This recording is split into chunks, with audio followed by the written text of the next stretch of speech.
Merci bien. Il y a la migration, c'est-à-dire le passage de toutes les données, hein, de ce que nous appelons le cœur du métier. Ça, c'est quoi? Ça, c'est tout ce qui concerne les cotisations. Ça, c'est tout ce qui concerne aussi l'immatriculation. Ça concerne également les paiements des factures, c'est-à-dire tout le processus de liquidation. Le contrôle médical. Hein. Tout cela, c'est dans ce cœur de métier.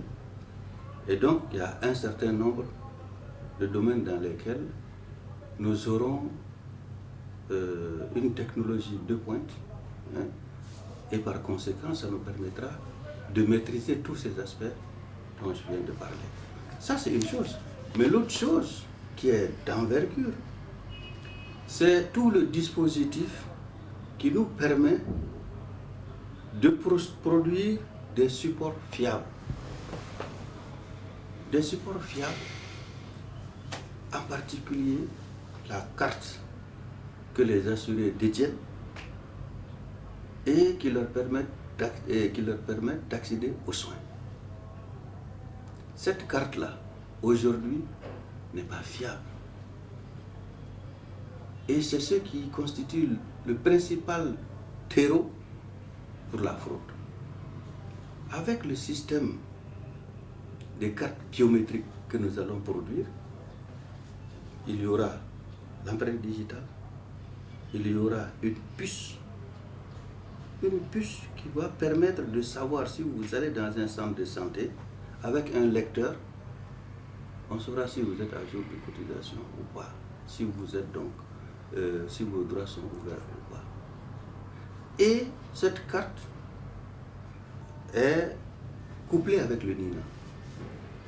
C'est-à-dire que pour chacun des assurés, sur la carte, vous avez le numéro NINA, qui est désormais la référence. C'est le numéro qui doit être porté sur tous les actes de votre vie. Vous avez donc le numéro d'immatriculation en tant qu'assuré, mais vous avez le numéro NINA. Donc, la fiabilité de la carte permettra de réduire de façon drastique la fraude. Et conséquemment, ça nous permettra d'économiser beaucoup d'argent. Ou en tout cas, on va récupérer un manque à gagner. Je n'ai pas les chiffres. Mais si je dis aujourd'hui que nous avons peut-être environ 30 à 40% des dépenses que nous effectuons par la faute, je m'excuse, des cartes, je ne serai pas abusif. Vous voyez? Et l'autre chose, comme avantage, au-delà de la fraude, c'est l'économie que nous allons faire grâce plutôt au système de transmission, la télétransmission, donc la dématérialisation. J'avais dit tout à l'heure que nous ne dépensons pas aujourd'hui moins de 350 millions par an. Ça, c'est pour produire les feuilles de soins. Il ne faut pas que ça manque. Voyez-vous? Donc, les feuilles de soins, c'est quoi? C'est les ordonnanciers. C'est les fiches là pour permettre de faire les analyses médicales. C'est les fiches aussi pour permettre d'être consulté. Et tout cela qui constitue ce qu'on appelle les feuilles de soins. Et aussi des bordereaux de facturation. Avec le système, cela va être dématérialisé progressivement. À la limite, nous ferons une économie. Ce qu'on investit aujourd'hui dans la production des feuilles de soins, c'est un gain. Parce que le système, il va être totalement informatisé. Et il y aura un système de télétransmission qui fera que quand l'ordonnance est prescrite, le pharmacien, il a l'ordonnance. S'il dispense les médicaments, il produit ses factures et c'est télétransmis pour que ça puisse être payé par les organismes gestionnaires délégués.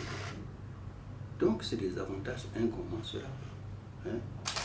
Donc, les différentes fonctions nous permettront de gérer le cœur du métier avec beaucoup d'efficacité et la fiabilité qu'on va imprimer au support qu'on va utiliser permettra de rendre plus efficaces les prestations de services, mais également de faire gagner